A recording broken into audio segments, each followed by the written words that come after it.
kind of offense they are or they want to be? I think, Dan, that they're going to get back to what they had success with last year, which is running the football. Now, they have not run it as well this year as they did last year. I think the biggest reason for that is probably the offensive line. You know, for whatever reason, and there's a couple of them, they have not performed as well as they did last year. I thought last year they were pretty clearly the best offensive line in the NFL. This year they haven't been. I don't even know if they're a top 5 unit with how they played. You had guys like Jurgens at center, Landon Dickerson at left guard, who's now out again, coming off of major surgeries. You have a new right guard in Tyler Steen, and it just has not looked the same as it did last year. Although, in fairness, they also only gave Saquon Barkley the ball one time last week against Denver when they had a 2-touchdown lead. My guess is that going against the Giants' run defense, that's been really bad for a while, and Saquon yet again playing against his former team in a primetime game, this feels to me like a Saquon Barkley breakout game, like a big Saquon Barkley game. You would think if they were going to do it, tonight would be the night. So this would be a market correction with the Eagles. I would think so. Listen, they're just too talented to not be better on offense. I mean, we said this last year, but last year they had the best running back in the sport. They had the best offensive line in the sport. They had one of the 2 or 3 best wide receiver duos. They had a top 5 tight end, Super Bowl MVP quarterback. Those guys are all still there. You know, they had 10 of the 11 starters returning this year. So I think sometimes since they don't play in the preseason at all, teams are playing them a little bit differently. I guess I don't know when it'll fully click, Dan, but I would be surprised if in December when I come on with you, we're still talking about the Eagles' issues offensively. I think they have a new offensive coordinator. That makes a difference. Some guys aren't playing as well as they did last year, and defenses are playing them differently, as they should, and they're kind of trying to figure out the best plan of attack. How much of an upgrade is Joe Flacco to the Bengals? You know, that's a great question. I'm not sure, because a couple years ago, I thought Browning was outstanding for the Bengals as their backup and really played well. I mean, there's a reason why he's been the backup the last couple years, because of how well he did. Whatever that was, I think it was 2023. You know, he did so well, they were pretty happy with him as a backup. I think the Bengals, I don't want to say caught flat-footed, Dan, but I think they were surprised that he didn't play better. I think they really thought he's been in this system for a few years. He played well when given the opportunity in 2023. It's kind of stunning. Maybe even it sounds like to Browning, the way, based on how he's talking, that he didn't play better. The Flacco thing is fascinating because I think that they are trying to give their fans and maybe even the locker room some hope. You know, it's not an organization that likes to really spend. Whoa. Well, good morning, friends. I'd like to call the meeting to order. If you could please stand and join me for the Pledge of Allegiance. I pledge allegiance to the flag of the United States of America and to the republic for which it stands, one nation, under God, indivisible, with liberty and justice for all. You could join me in a salute to the Oklahoma flag. I salute the flag of the state of Oklahoma, symbols of peace and unite all people.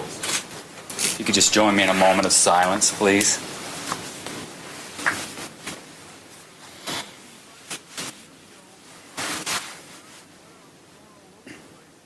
Thank you. Please be seated. Pardon. All right.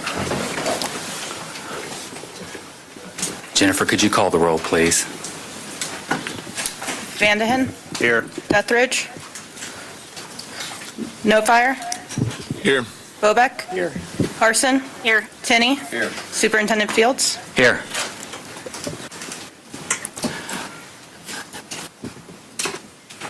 Could you confirm that we have a quorum? Yes. Thank you very much. Well, good morning, everybody. Just want to thank you all for being here today, especially our board members. I'd like to remind everybody that the board members are volunteer positions. They give of their time to serve the state of Oklahoma. So I want to personally thank you all, and I know everyone here is appreciative of what you do. We have two new board members with us today. Please help me welcome Mr. Wes Nofire. Yeah. And also Mr. Brian Bobak. Thank you for being here. Well, we have lots to cover today, and so we're going to get straight to it. We will move through things as efficiently as we possibly can, but recognizing that these are very important items, and we'll give them the discussion they deserve. So let's discuss our action items. So we have discussion and possible action of the following deregulation application, statutory waivers, and exemptions for the 25-26 school year pursuant state statute and Oklahoma Administrative Code. So, flexibility of allocated textbook funds. Discussion possible action of on statutory waivers, allowing flexibility in the use of state-approved textbook funds pursuant state statute.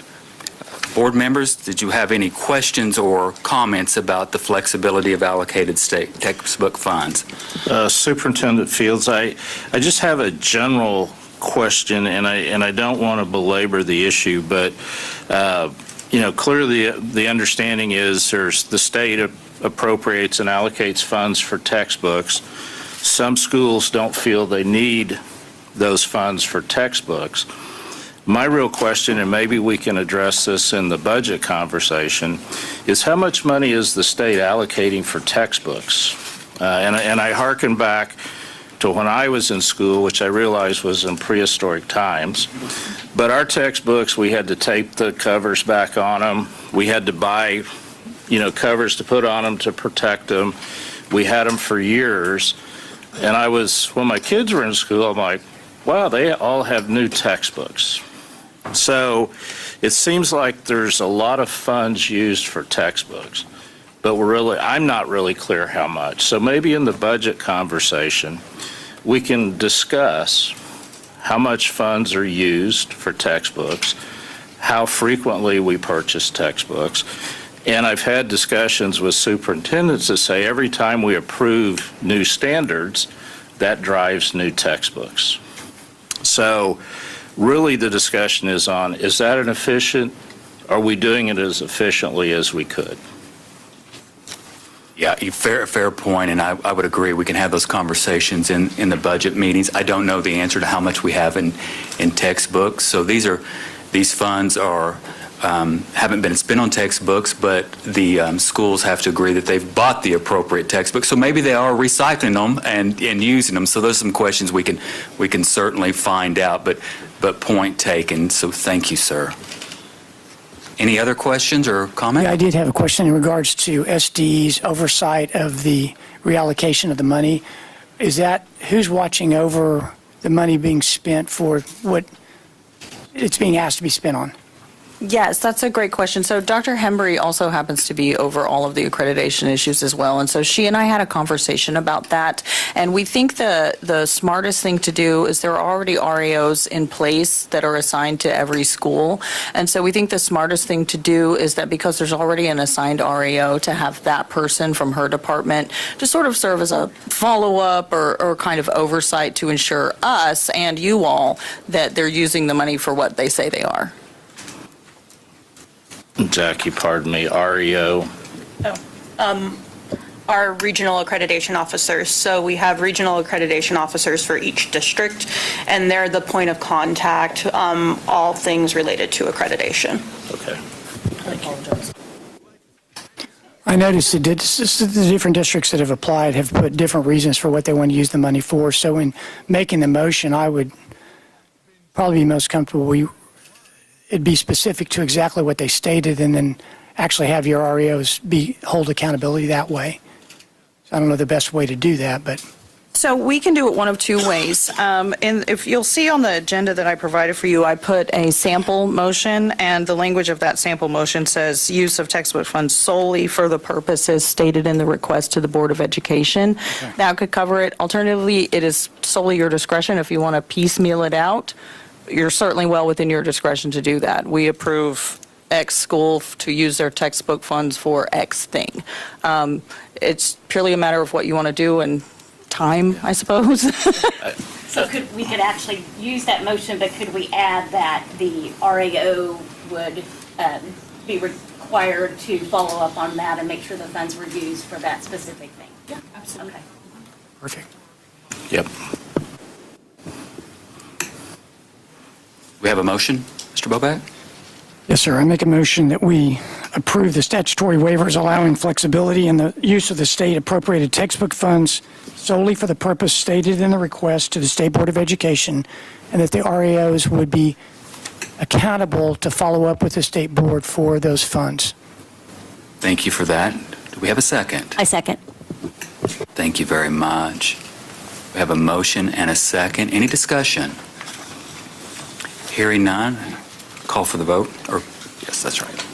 Call for the vote. Van Dehen, Yes. No Fire, Yes. Bobek, Yes. Carson, Yes. Tenney, Yes. Superintendent Fields. Yes. Motion passes. Moving on, I failed to mention, we printed copies of the agenda with descriptions of each area. Did we get those handed out too? Yes. Okay, Thank you. great. You're very Very welcome. Some of these are a little confusing, so we want to make sure everybody understands. So let's move on to library media specialist certification exemptions. So with discussion and possible action on request for approval for exemption from library media certification requirements pursuant to state statute for the 25-26 school year. Ladies and gentlemen, you've had the information. Did you have any questions or comments regarding? I just have a comment. This has kind of been my thing that I've attached to, and I am pleased that all 7 schools that are on this list, they are actually putting people or have put people in place in those positions that are in the process of actually working toward their certification for library media specialists. So yay for them. One of them is actually just waiting on the test. So great job to those schools. So if nobody else has any discussion, I can make that motion. Sure. Okay. I move to approve the exemption request from library media specialist certification requirements for the above listed districts for the 25-26 school year. Do I need to say the standard? Okay. Second. A motion and a second. Do we have any discussion? Hearing none, we'll call for the vote. Van Dehen, Yes. No Fire, Yes. Bobek, Yes. Carson, Yes. Tenney, Yes. Superintendent Fields. Yes. Motion passes. Thank you. Let's move on to library media service waiver. Discussion and possible action on request for library media services exemptions for statute for the 25-26 school year. Ladies and gentlemen, do you have any questions or comments about library media services waiver? I do. First of all, I want to thank Jackie for helping us clearly understand the difference between these two. And so my only comment would be is that we have a group, we have a large amount of them, but we have a group that are asking for the waiver for 1 year, and then we have a group of schools that are asking for it for 3 years. And so if I was going to make the motion for this, I would actually request that we only do it for 1 year. I think they're assuming that same situation is not going to change, and I don't believe they can predict the future. So I would like to, that's what I would suggest that we do, is that we approve them all for 1 year and not 1 and 3. Thank you for that. Any additional comments regarding? Do we have more information on why some request 3 years and what is allowed for 3 years? So we allow them 3 years because it can take time to find the appropriate people, especially in Oklahoma. And a lot of the ones that are on the 3-year plan are usually rural schools that don't have a lot of access to staff. So it cuts down on their paperwork process just to apply for the 3-year and get the 3-year approved instead of reapplying every year. But that is solely at your guys' discretion on how you would like to move forward. Well, and then, let me make my understand, because that kind of muddied the waters a little bit. The Library and Media Services waiver is where they are requesting the waiver due to the fact that they need to lower, they can't meet the expectations of the number of hours that their library is open, their media center is open, not necessarily staff. Correct. Okay, Point made, yes. got it, okay. Any other thoughts about that? Okay. I'm good with your 1 year. Yeah, go ahead and make your Would you motion. like to make your motion? Yeah, let me see what the one was. Page 4. Yeah, I got it. I am moved to approve the request for a library media services exemption for 25-26 school year for 1 year for both sets, 1 year and 3 year. They will receive 1 year. Second. Right, we have a motion and a second. Do we have any discussion? Hearing none, we'll call for the vote. Vandenhen, Yes. No Fire, Yes. Bobak, Yes. Carson, Yes. Tenney, Yes. Superintendent Fields. Yes. Motion passes. Thank you very much. Moving on to abbreviated school day for alternative education. Discussion and possible action on request for approval of deregulation from statute for the 25-26 school year to allow for an abbreviated school day for alternative education. Okay. Any? Is there somebody from SD? Comments? Well, is somebody going to present on this, or any information you want to share with us on this? Do you have any specific questions? Just the detail around the why. So in the packet, there's a detail for each district on why they're requesting that. So it's very specific for each different district on why they're requesting the abbreviated. I'm sorry, let me rephrase it. So Sorry. the department is in agreement with the asks of the districts, is that correct? Yes, so they file the paperwork, and it's at your guys' discretion. So we don't tell them yes or no. It's up to up to the board to determine that. Do we have any concerns about those that have been presented? No, sir, we do not. Thank you. And Brian, I would say that there are several schools that use an abbreviated calendar for their alternate ed, so to accommodate some work issues with students, also for being able to use that extra day for interventions and things like that. Gotcha. Okay. I just need to say real quickly, this is my mistake. The administrative code that I wrote on your agenda is not right. But I will fix that, and I promise you that we're doing this according to code, and Mr. Leonard was kind enough to alert me to that. Okay. So I apologize. Thank you for that. Thank you for that discussion. Anything else? No, sir, I'll make a motion, though. Thank you, sir. I move to approve the request for the deregulation to allow an abbreviated school day for alternative education for the above listed districts for the 25-26 school year. Got a motion. Do we have a second? Second. Motion and a second. Any discussion? Hearing none, I'll call for the vote. Vandenhen, Yes. No Fire, Yes. Bobak, Yes. Carson, Yes. Tenney, Yes. Superintendent Fields.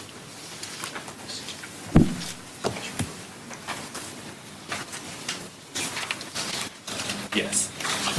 Motion passes.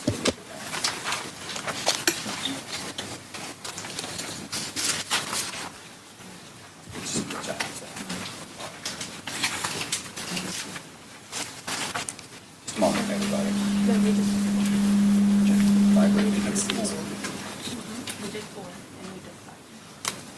Seven. Yeah, we just finished 6. Yeah, we should be on number We're on 7. Yeah, 4, 5, and 6. We're on 7. Seven. Just want to make sure we're in order. So we'll move on here to cooperative agreement for alternative education waiver. We have a discussion and possible action on request for statutory waiver concerning cooperative agreements for alternative education pursuant state code for the 2025-26 school year. Board members, did you have any questions or comments about this particular item? Okay. I would ask for a motion. Yes, sir. I make a motion to approve the statutory waiver request for cooperative agreements for alternative education for the above listed districts for the 25-26 school year. May I have a second? I second. A motion and a second. Any further discussion? Hearing none, please call for the vote.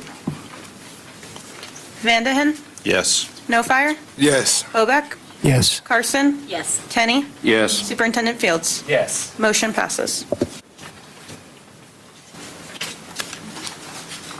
We're on number 9. 8. Oh, that's right. Alternative education waiver for K-8 elementary school district. Discussion and possible action on request to waive alternative education requirements for elementary K-8 school districts pursuant to state statute, citing no current student enrollment in their prospective programs. Do we have any questions about this one, or comments? What would happen if during the school year somebody moved in that needed alternative ed?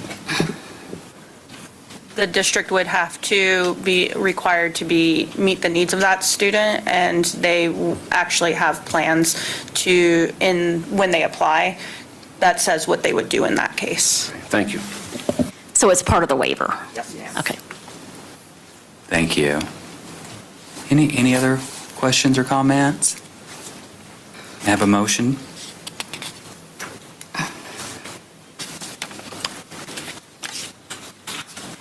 Yes, I make a motion to approve the request to waive alternative education requirements for elementary K through 8 school districts for the 2025-2026 school year pursuant to 70 statute on the section 1210-568F. Due to no current enrollment for Holly Creek Public Schools, McCurtain County, and Maple Public Schools in Canadian County.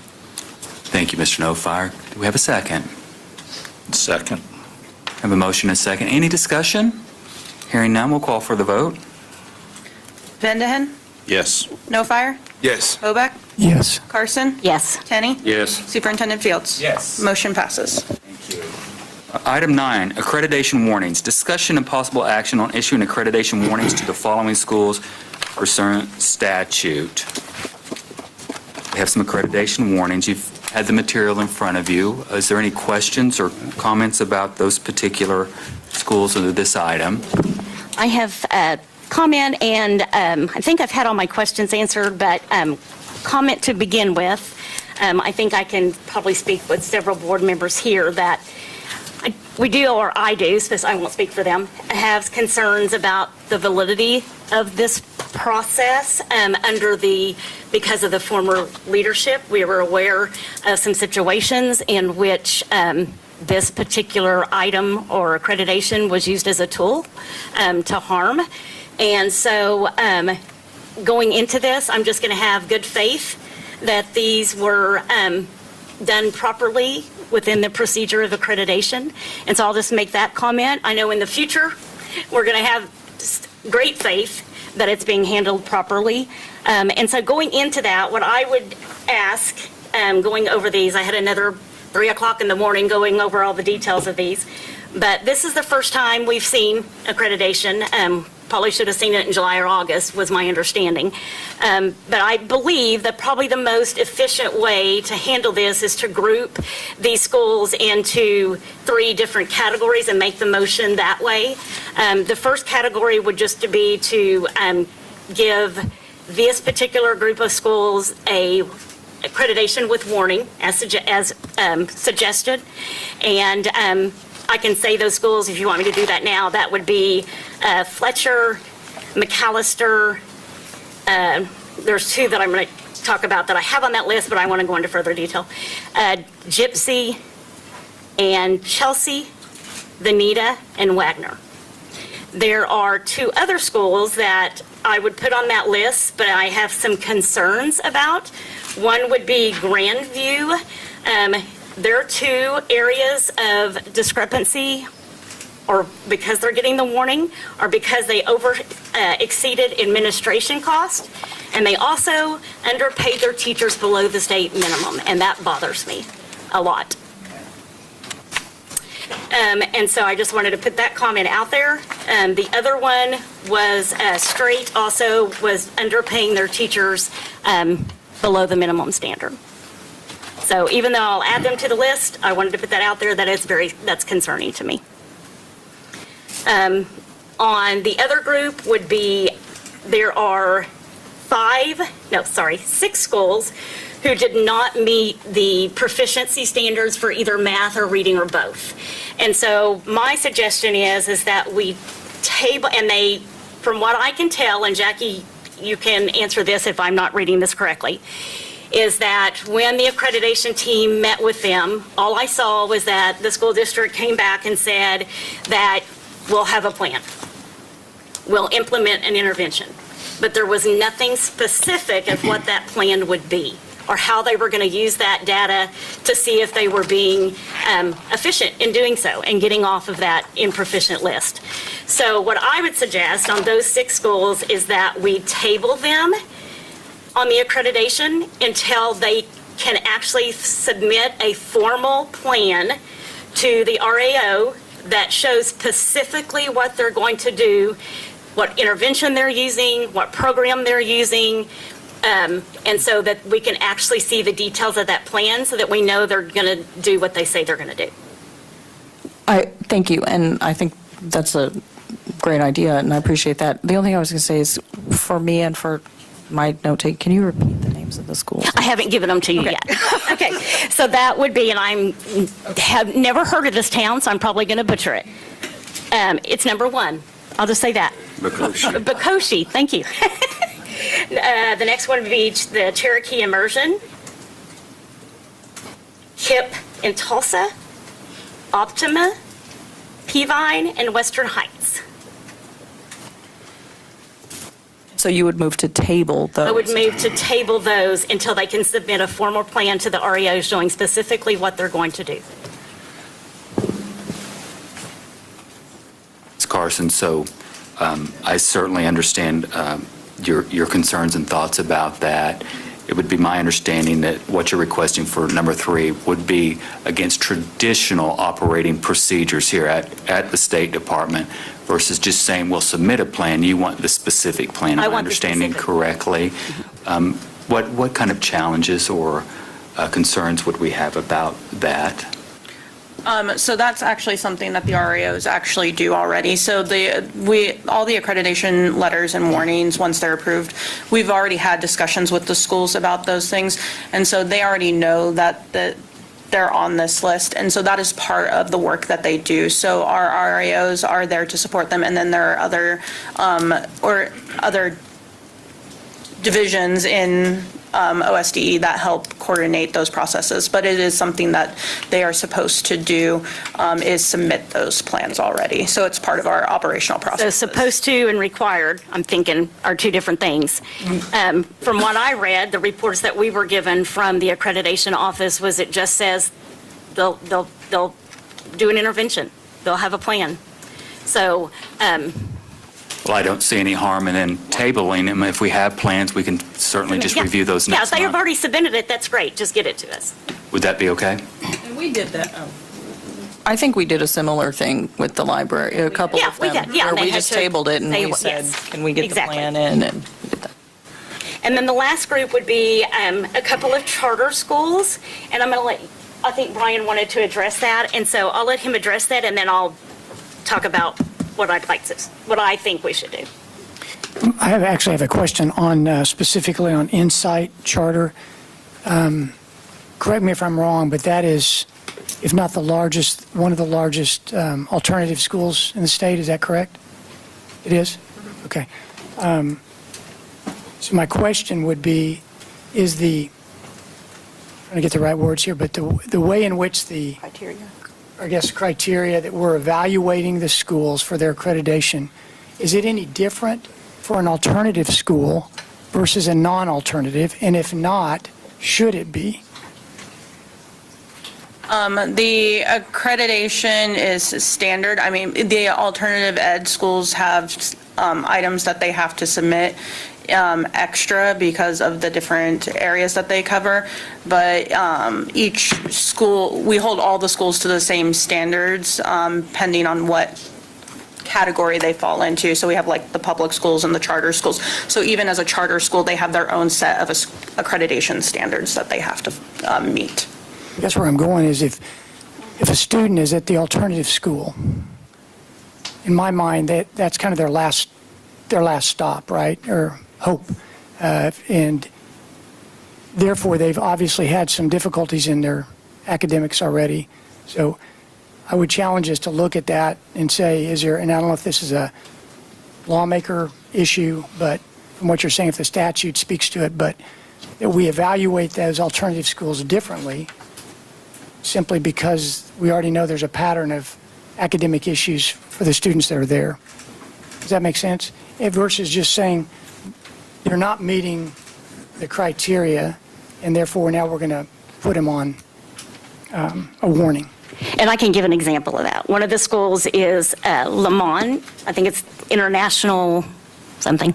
By law, charter schools are not required to follow the same state statutes as a regular school system. And so the thing that they're being marked down for is that couple of their paraprofessionals do not have the credentials that would be required of a para in a regular school system. And so we're marking them down, giving them a deficiency and a warning for something they're not really even required to do. So that concerns me. And I know they make every effort to, even though they're not required, they make every effort to make sure they have certified personnel there, but by law, they don't have to.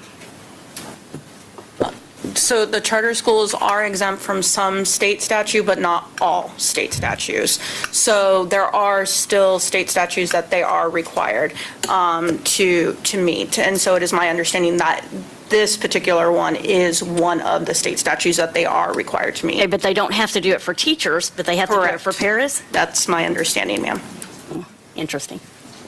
I had a question. In all these, it talks about the academic achievement indicators. And it looks like in all these schools, the majority is in the failing category, but I don't understand what tests these are, whether these are percentages, because none of them, I looked at some of them, they don't add up to exactly 100. And so please, help me understand the academic achievement indicators. And then the second question was, several of these schools have like a history of 3 straight years, going on 4 of accreditation with warning. Is there some kind of limit, and how does the process work? Does it go from warning to probation to something else? I posed that question, and the answer is that there is not a set standard of how many times they can be warned before they are seen as probation. And so I think Ms. Phelps said that there is legislation to change that. Is that my understanding? No, not quite. So in our administrative code, we have already, this is the sort of time of year where we start proposing rules to change what's in administrative code. So that is one of our proposed changes that we've been drafting that will come before this board eventually. So we're aware and we're working to solve the issue. But Because there are a handful of schools that have had 4 years of warnings. Exactly. I think I can get my arms around most of this here. So there's a perception that different schools have different kinds of accreditation standards, and we've learned today that some do, case in point, the paras. So what I think we can point to is the schools have plenty of opportunity, and that's been up to the discretion of SDE. Mr. Bobek, to your point, maybe it's time to look at some of those alternative rules to see, what we might be able to do with those. Ms. Carson, I appreciate what you're how you've grouped those out. I didn't write those down. I think that makes sense. I would just ask the rest of the board any thoughts about what she's brought to mind here. That last group would be, we didn't talk about that, would be the those two charters. And if they are required by statutes for the para, which makes no sense to me that their teacher doesn't have to be certified, Right. but their para does. Okay. That I was going to suggest we don't give them the warning. But if it is statute and it is law, then I'm not sure how we handle that. But the other one would be the Insight Charter Virtual School. They disagreed with the outcome of the accreditation and I believe hired an outside investigation team to come in and look at all of the accreditation standards and specifically the ones that they were deemed on. And this particular, and I think I have that. Do I have that? Sorry.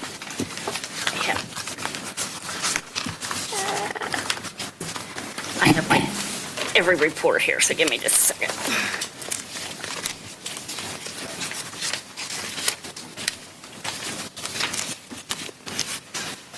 Here we go. Sorry.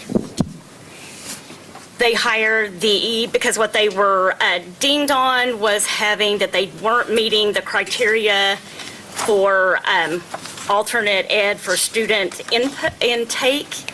And so they hired the National Dropout Prevention Center to do an independent accreditation, and they reviewed the same things that the REO, the accreditation team, would have looked at, and put it through the same rubric, and confirmed that the school is effective across all criteria, offering a positive and encouraging picture of the progress being made there. First, let me say, I do hear you. And I was aware that Insight had their own team come out to sort of do their own evaluation. There's a couple things that I want to say, which the first one is I want to caution us in this room to be careful about that, because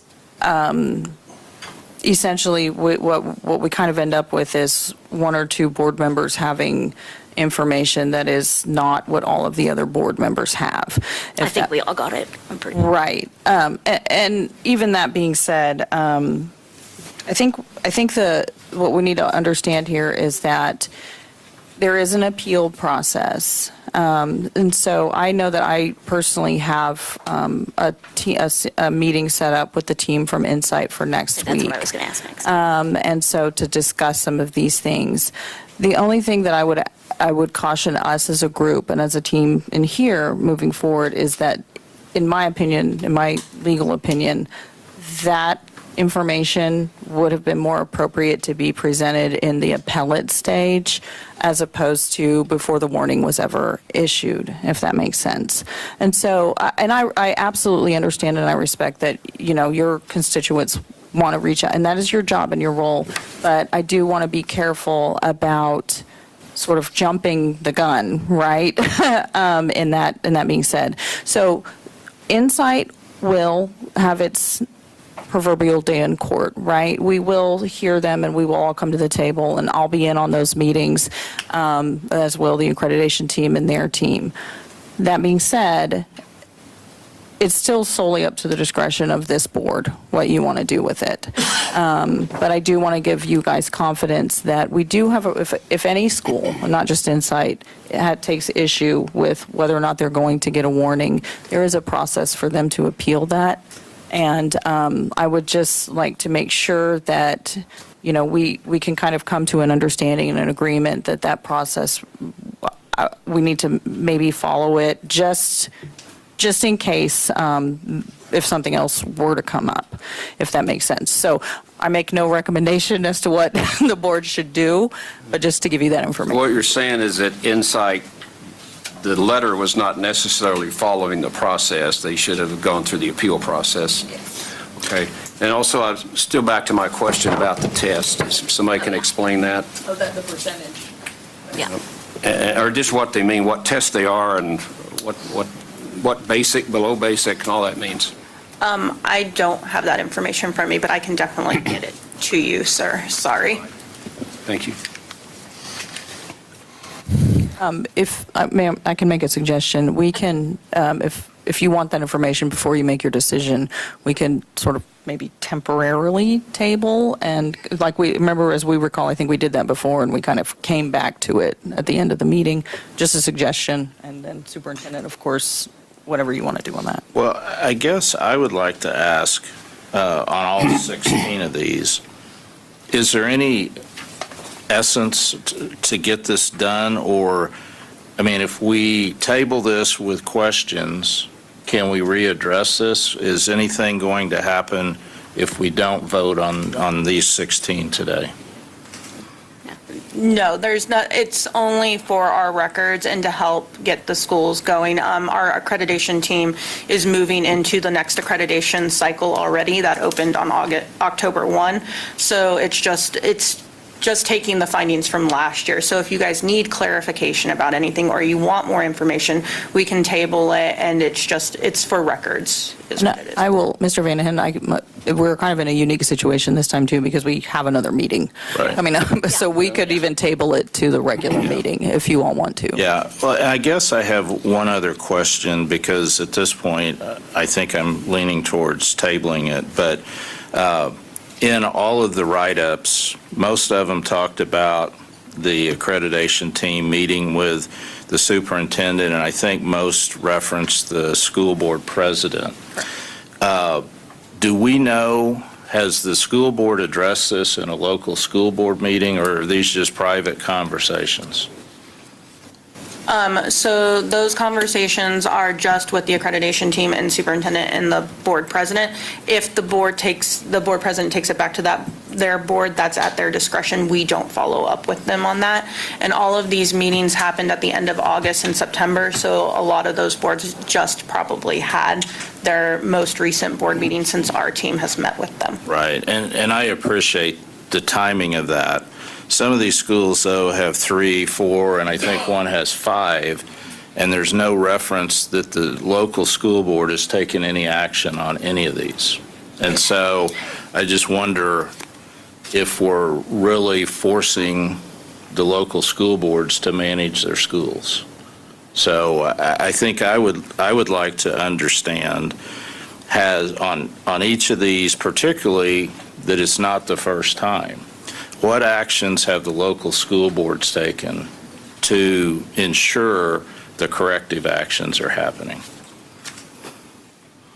There is a summary on each of those, but it's very brief and not Right. specific. Right, I can't conclude. Kind of like the plan for improving their, not being proficient. And I guess the one last comment is particularly on the charter schools. Charter schools are set up sort of outside the public school system and are special in many ways. But why any charter school would have deficiencies is troubling to me, because we set them up specially to address specific things. And if they're deficient, I think we should look to the charter school board to address those deficiencies. Mm-hmm. So that's... May I make a suggestion? And just me making a suggestion. I would suggest that maybe we do table it, and then Jennifer's team can give a little bit more of a detailed summary for each school. Yep. And since we do have the regular meeting on the 23rd, maybe we can just revisit this conversation then. Can I, before we move on, I'm sorry we got parked on this, Lindel, but is Western Heights the only one that's actually moving up? Okay, so I'm going to suggest we pull them out and go ahead and approve them today, because I want to applaud that district. They've been on probation, Lindel, since 22, 23, and this is the first time they're moving up. And they have a new superintendent, and that could be a possibility. So and by the way, I applaud their leadership for what they've done, and so I'd like to split them out. Yeah. I want to make a motion to approve them today. Okay, Great. I'm good with that. Okay, right in. Except Western Heights. Appropriate motion would be to table all the schools except for Western Heights, if someone would like to make that motion. Okay, I make a motion that we table 15 of the 16 schools in regard to accreditation warnings, except for Western Heights, and we approve their move Is that to. 2 votes or 1 vote? What Oh, vote? they're 2 different ones? Okay. If you want to do one. That's, yeah. Oh. Okay. Okay. Thank you for that Was that motion. motion clear enough? I'll I second made it. it, I guess, yes. Thank you. We Just have to a be clear, motion we're and a approving- second. We're approving Western Heights. Yes. We are. We're Okay. pulling them out. Everybody else is tabled. Okay, so got a motion and a second. Any discussion? Hearing none, let's call for the vote. Vandenhen, Yes. No Fire, Yes. Bobak, Yes. Carson, Yes. Kenny, Yes. Superintendent Fields. Yes. Motion passes. Thank you. Moving on to item 10, Legal Services State Board of Education, discussion and possible action to convene into executive session pursuant state code for the purposes, state statute, for the purposes of discussing possible action on the items listed in the agenda. Do we have a motion to convene an executive session? So moved. Second. A motion and a second. Any discussion? Call for the vote. Vandenhen, Yes. No Fire, Yes. Bobak, Yes. Carson, Yes. Tenny, Yes. Superintendent Fields. Yes. We're in executive session. May I just address the group? Again, thank you all for being here. Our executive session, we will spend as much time as we need to make thoughtful decisions about those things in executive session. So I value all of your time as we value our own time. As we move through things, we will plan to give a 15, would that be okay, 15-minute kind of notification before we come back into executive session, so everybody has time to reconvene back in here if you are so inclined to be here for that final part of the meeting. Anything else? Just want to let they know that we're going upstairs. Is that necessary? Okay. Okay, we're in executive session. Thanks, everybody. Those composite scores, and I'm not. There is nothing like the end of the third quarter, and that screen comes on. You're welcome to stay in this room. We'll be moving to another room. Make yourselves comfortable.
Something great was going to happen, or the potential for something great was going to happen.